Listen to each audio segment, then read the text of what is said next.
Vamos a revisar el tema de hidratos de carbono.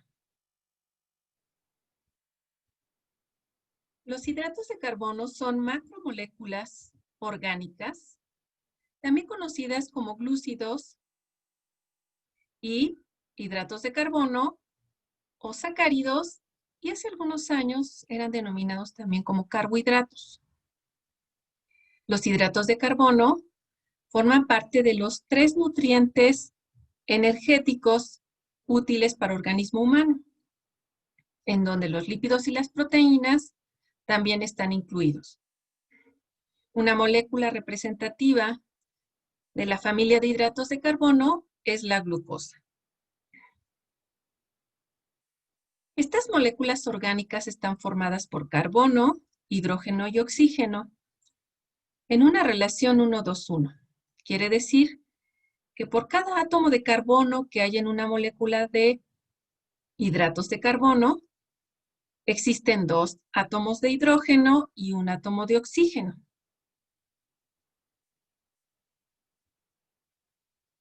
La clasificación de la familia de los hidratos de carbono se da en relación a la complejidad de su estructura. Estos hidratos de carbono se clasifican en simples o las moléculas más pequeñas y compuestos o las moléculas más grandes. De la familia de los carbohidratos simples están los monosacáridos y los disacáridos.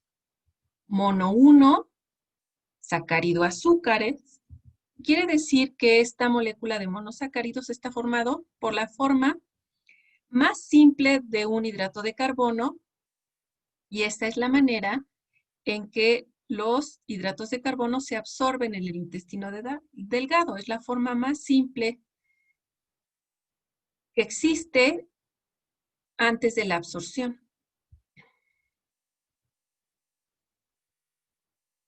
Los monosacáridos son la glucosa, la fructosa y la galactosa. Los disacáridos es una molécula también pequeña, pero que está formado por 2 monosacáridos. Los disacáridos de importancia en nutrición humana son la maltosa, la sacarosa y la lactosa. Estas son las estructuras químicas de las moléculas de glucosa, fructosa y galactosa, que tienen en común que los 3 monosacáridos tienen 6 átomos de carbono. Sin embargo, la distribución espacial de los hidrógenos y los oxígenos es lo que difiere entre las 3 moléculas. Los disacáridos, por ejemplo, la maltosa es una molécula de 2 o formada por 2 monosacáridos mediante un enlace. El enlace es un enlace glucosídico alfa 1,4. Es 1,4 porque el carbono 1 de un monosacárido se encuentra unido al carbono 4 del otro monosacárido.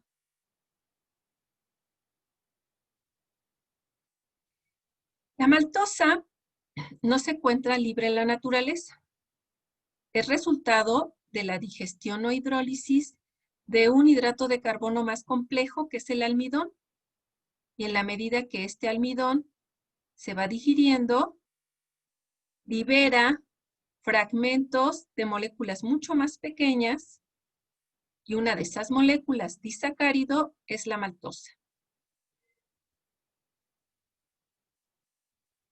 La lactosa, que está formada por una molécula de glucosa y una de galactosa, se encuentran también unidas por un enlace 1,4, pero el enlace de la lactosa es un enlace tipo beta. El enlace de la maltosa era un enlace tipo alfa. La lactosa, este disacárido, se encuentra de forma libre en una secreción que es la leche de los mamíferos. Es el azúcar de la leche.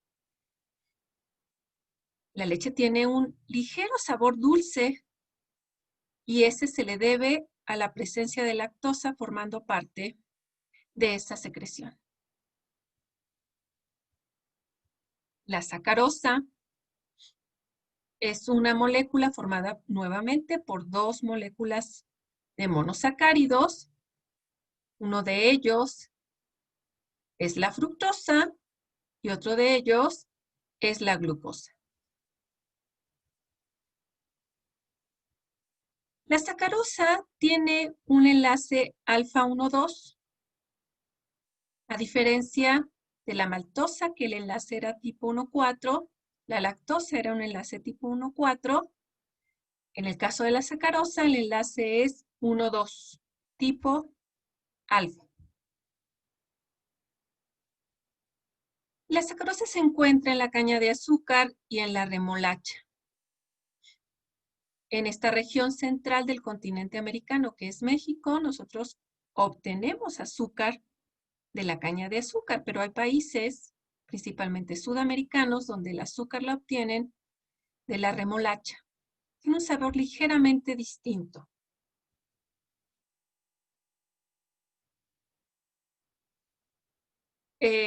Una vez que esta sacarosa es digerida o hidrolizada, entonces nosotros podemos obtener un monosacárido glucosa y un monosacárido fructosa.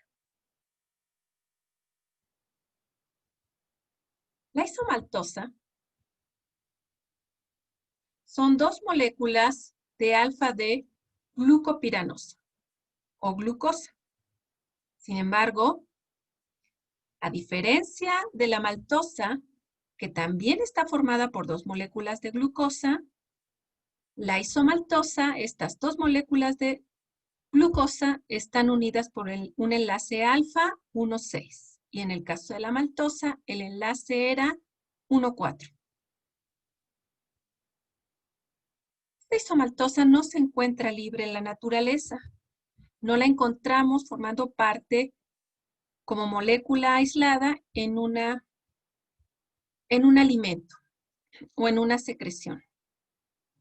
Se obtiene a partir de la digestión o hidrólisis de un tipo de almidón que es la amilopectina. Es un componente del almidón y también se obtiene de la hidrólisis de otro tipo de carbohidrato o de hidrato de carbono complejo, que es el glucógeno, que vamos a conocer más adelante, porque tanto almidón como glucógeno son carbohidratos complejos.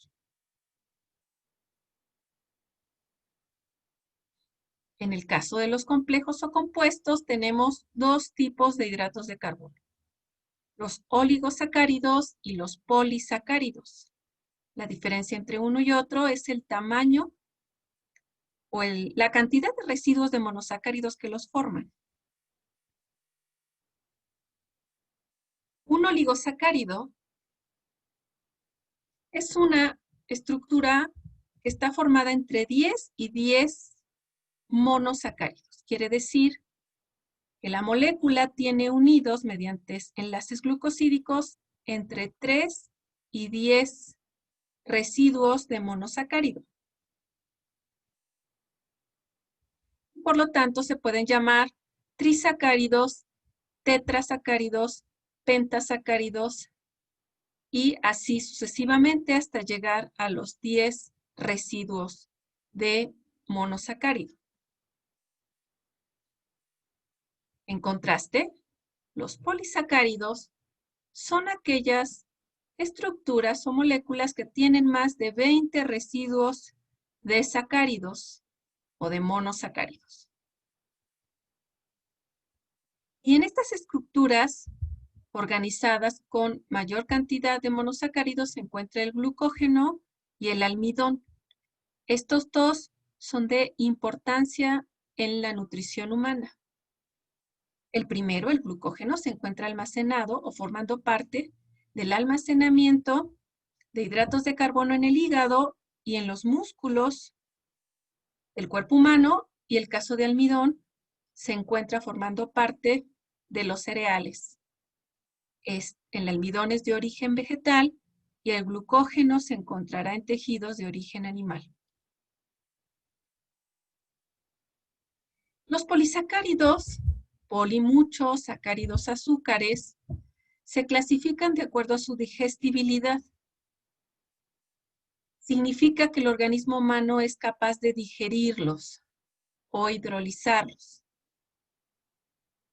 Y siguiendo este principio, los polisacáridos se pueden clasificar en hidratos de carbono, polisacáridos digeribles, como es el glucógeno. Esta molécula de glucógeno es un polímero que es ramificado y que este polímero se encuentra formado solamente por el monosacárido glucosa. Quiere decir que existen muchas moléculas de glucosa, más de 20, pero son muchas, más de 20, que se unen para formar una sola estructura y esa estructura se llama glucógeno. Otro polisacárido digerible es el almidón. Este almidón está formado por dos tipos de polímeros. Uno es la amilosa y otro es la amilopectina. Amilosa, no amilasa como está ahí descrito, es un error, es amilosa y amilopectina. La dextrina, que es una molécula intermediaria en la hidrólisis, no tan pequeña como los oligosacáridos, un poco más grande que un oligosacárido. Es un producto que está formado o es formado durante el curso del fraccionamiento del almidón, ruptura o digestión del almidón. Esta dextrina se encuentra en el pan tostado y en estos productos intermedios de la digestión del almidón.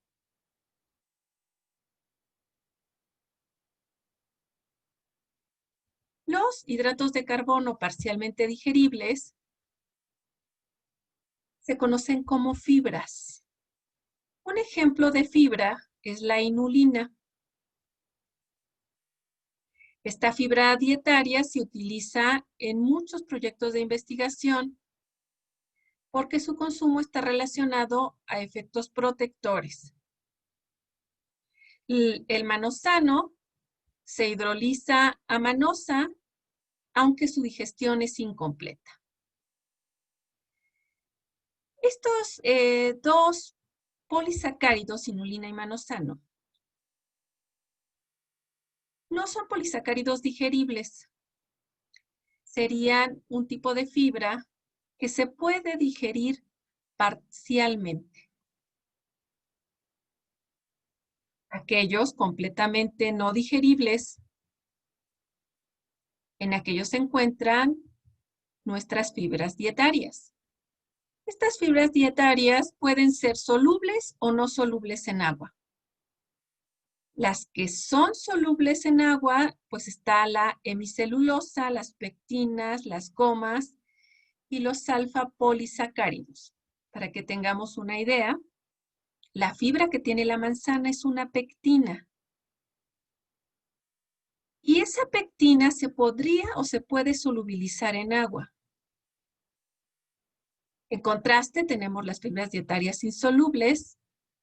Está la celulosa, la lignina. Y estas dos fibras, particularmente, no son solubles en agua, pero tienen una función muy importante para la flora bacteriana en todo nuestro intestino, principalmente en el intestino grueso. Los microorganismos que son parte de la microbiota intestinal pueden utilizar estas fibras, pueden hidrolizar estas fibras y obtener algunos nutrientes a partir de ellas, para su beneficio de estos microorganismos e incluso para el beneficio del organismo humano que colonizan. Estas fibras dietéticas insolubles son las que forman partes de las pieles de las frutas, o sea, la cáscara. También forman parte de las cubiertas externas de las semillas, tallos y hojas de vegetales.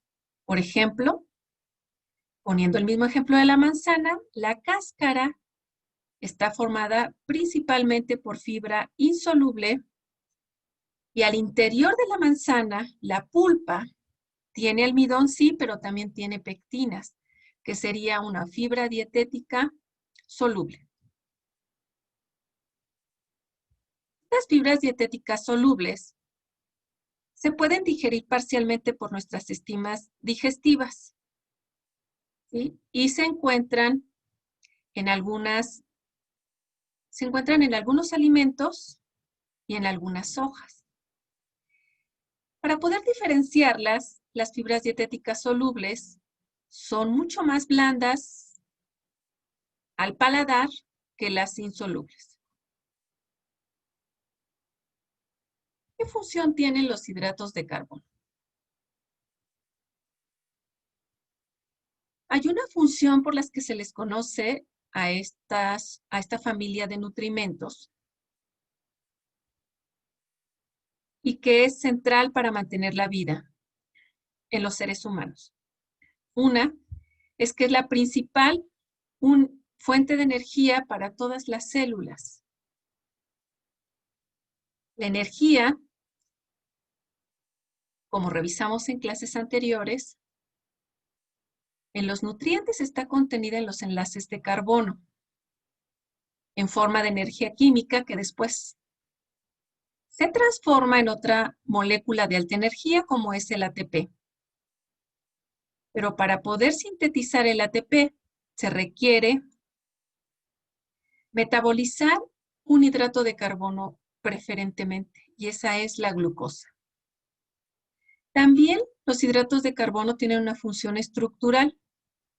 Forman parte de glucoproteínas en membranas celulares. Una glucoproteína es una molécula que está formada por una proteína y una galactosa casi siempre. Esas dos moléculas que se unen forman una nueva molécula compuesta que se llama glucoproteína y se encuentran en las membranas.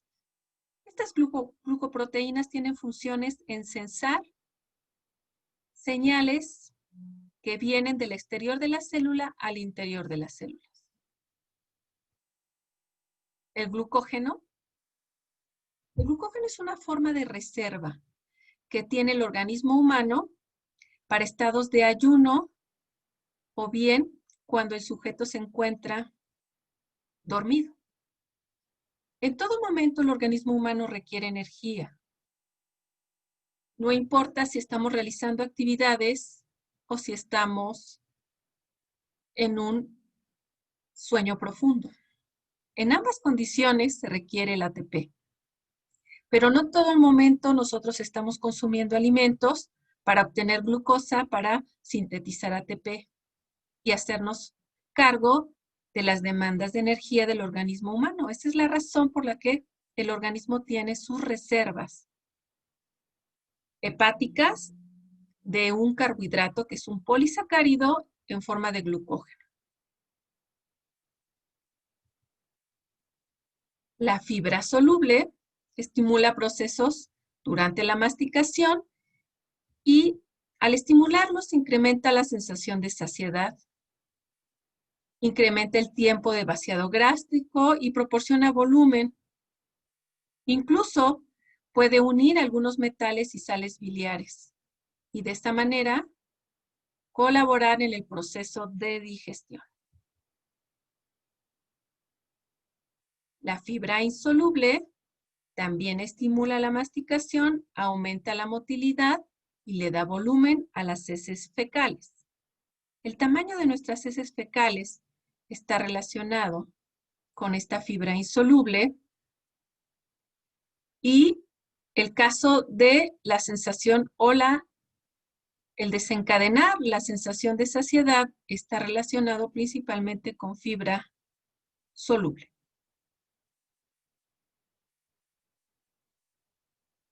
Cuando nosotros consumimos un alimento, este alimento se encuentra casi siempre en un estado como una matriz. Realmente un alimento es eso, es una matriz. Es una matriz de nutrimentos. Y esos nutrimentos se encuentran o tienen cierto grado de hidrólisis. Entre menos hidrolizados estén esos nutrimentos, por lo tanto serán más complejos y mayor cantidad de tiempo y enzimas van a necesitar para obtener la molécula simple que permita la absorción de esa molécula. Vamos a recordar, para el fin de los hidratos de carbono, la molécula simple que se va a absorber son los 3 monosacáridos, glucosa, galactosa y fructosa.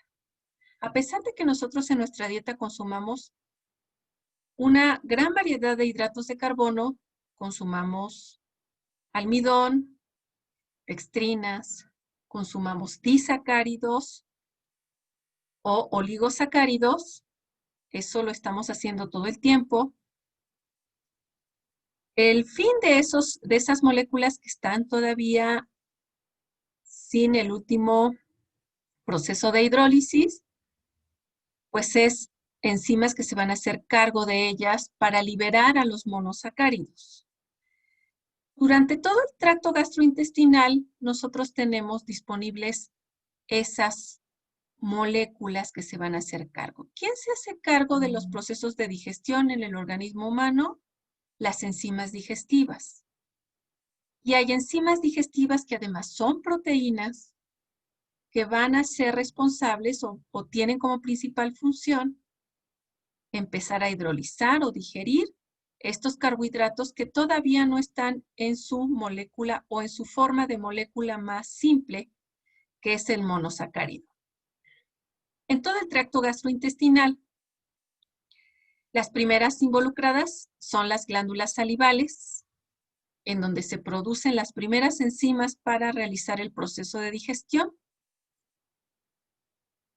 Después es páncreas, intestino delgado, en las microvellosidades del intestino delgado, donde también se sintetizan enzimas que estarían involucradas en el proceso de digestión de los hidratos de carbono. ¿De quién hay que hacerse cargo? Como hace un rato comentábamos. Todavía hay que hacerse cargo de digerir polisacáridos y disacáridos. En la cavidad oral,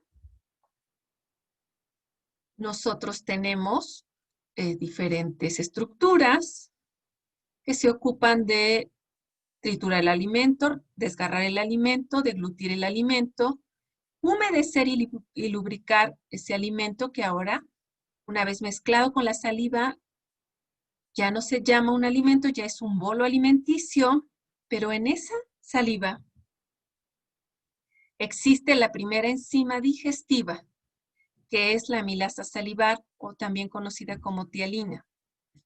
Esta enzima va a iniciar el proceso de digestión de los carbohidratos más complejos, que son los polisacáridos. El pH de la saliva, pues, es cercano al neutro, que es pH 7. Y en esas condiciones de pH neutro es que la amilasa salival realiza su función de forma óptima. Nosotros, cuando deglutimos este bolo alimenticio, se transporta por el esófago y llega al estómago, pues en ese momento la tialina o la amilasa salival, también conocida así, cambia de pH, de ser un pH, de tener o estar funcionando en un pH óptimo, cercano a 7, pues entonces empieza a bajar su pH. En la primera porción de estómago, 6,5, y en el fondus del estómago, o en la última porción del estómago, puede tener o alcanzar un pH hasta 2. Este cambio en el pH inactiva la función de la amilasa salival o tialina. Es por eso que en el estómago los hidratos de carbono no tienen ningún proceso de digestión, a pesar de que deglutimos junto con el bolo alimenticio a la amilasa salival. La digestión principal de los hidratos de carbono se lleva a cabo en el intestino. Los disacáridos que todavía están pendientes de digerir y los polisacáridos deben ser completamente digeridos o hidrolizados hasta la forma más simple de hidrato de carbono, que es la forma monomérica o monosacárido. Es un requisito que el hidrato de carbono se encuentre en su forma más simple para que pueda atravesar la pared intestinal y llegar al torrente sanguíneo y de ahí ingresar a cada una de las células del organismo humano para ser utilizado. En el intestino delgado hay varias enzimas involucradas en este proceso de digestión. Una de ellas, la amilasa pancreática, es capaz de hidrolizar los enlaces alfa 1,4. Esta amilasa pancreática es sintetizada, como su nombre lo indica, en el páncreas y es vertida a la luz del intestino delgado en el jugo pancreático. En el intestino delgado, en el borde del cepillo de las vellosidades intestinales, existen 3 enzimas que son hidrolasas específicas que van a hacerse cargo de la digestión de los disacáridos.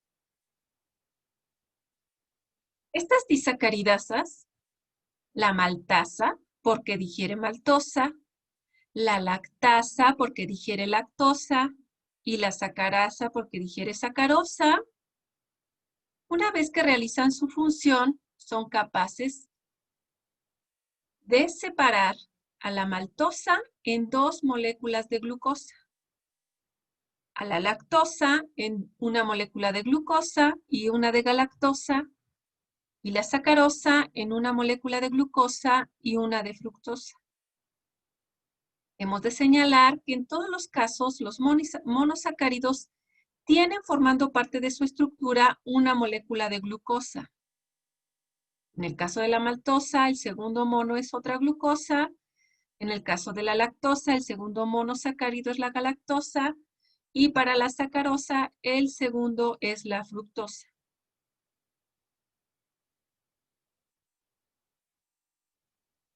En el caso del almidón y el glucógeno, las enzimas responsables de digerirlo son las amilasas. La amilasa salival, la amilasa pancreática, y en el caso del glucógeno en los enlaces 1,6, las glucosidasas.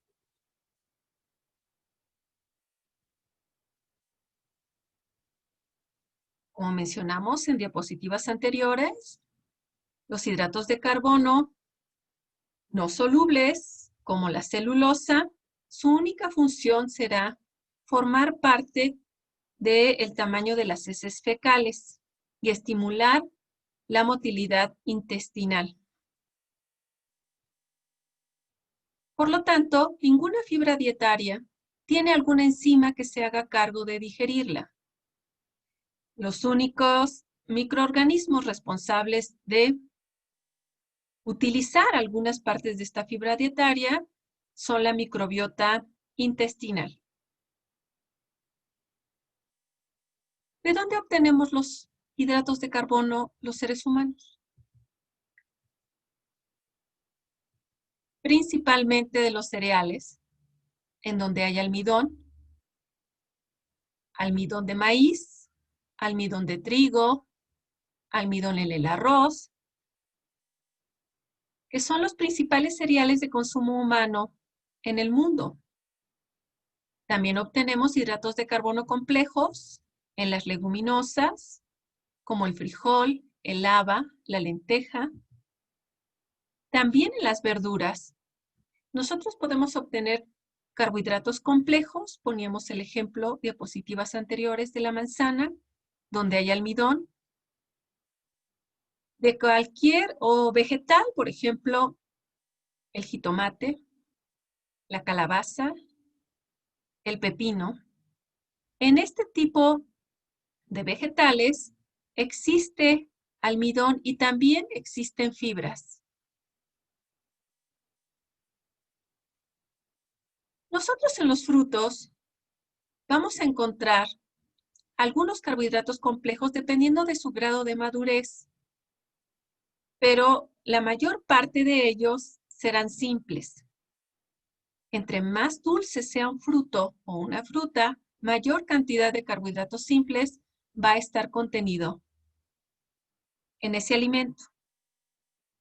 Entre más maduro esté un alimento, mayor cantidad de carbohidratos simples también vamos a tener disponibles. En los lácteos, quedamos que la lactosa era el carbohidrato simple como disacárido que formaba parte de las leches y por lo tanto, esa será su fuente principal. ¿Cuáles son las recomendaciones de ingesta diaria de hidratos de carbono? Pues eso va a depender del grupo de edad. En el caso de los lactantes de 0 a 6 meses, la cantidad puede ser tan pequeña como 60 gramos diarios. En el caso de un preescolar, escolar y adolescente, esta puede variar entre el 55 y el 63% de la energía diaria requerida, que puede equivaler en un promedio a 130 gramos por día. Esta es la cantidad mínima recomendable de carbohidratos. La cantidad mínima recomendable de carbohidratos no representa la cantidad requerida. ¿Sí? La cantidad requerida está relacionada a la proporción de ingesta diaria recomendada, que insisto, en el caso de preescolar, escolar y adolescente va a variar entre 55 a 63% y en un adulto en la misma magnitud. Si un adulto requiere 2,000 kilocalorías, entonces es necesario sacar cuánto equivale un promedio, el 60% de la recomendación diaria. Ese 60, si yo decido tomar un punto medio entre el 55 y el 63, ese 60% es la cantidad de kilocalorías que deberán provenir de hidratos de carbono. Que para este ejemplo son 1,200 kilocalorías deben de provenir de hidratos de carbono. Esas 1,200 kilocalorías después tienen que ser convertidas a gramos. 1,200 entre 4. Porque 4, que quedamos en el tema de energía, que por cada gramo de hidrato de carbono se obtienen 4 kilocalorías. Ahora necesito hacer el cálculo inverso. ¿Qué cantidad de gramos yo requiero consumir si el 60% de mis kilocalorías provienen de hidratos de carbono? Haciendo esta división, entonces yo requiero 300 gramos de hidratos de carbono por día para poder obtener ese 60% de la recomendación diaria. No mínima, que es 130 gramos, sino deseable para realizar todas mis funciones.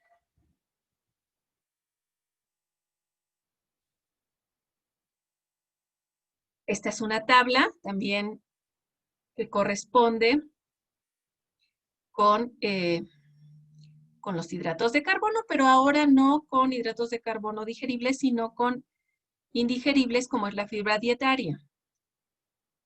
Nuevamente, la cantidad de fibra que debemos consumir va a depender del grupo de edad. Pero en el caso de los adultos, hombres, la recomendación es que sea entre 30 y 35 gramos y en el caso de las mujeres entre 25 y 30 gramos de fibra al día. Esta sería la última diapositiva del tema de carbohidratos. Gracias por su atención.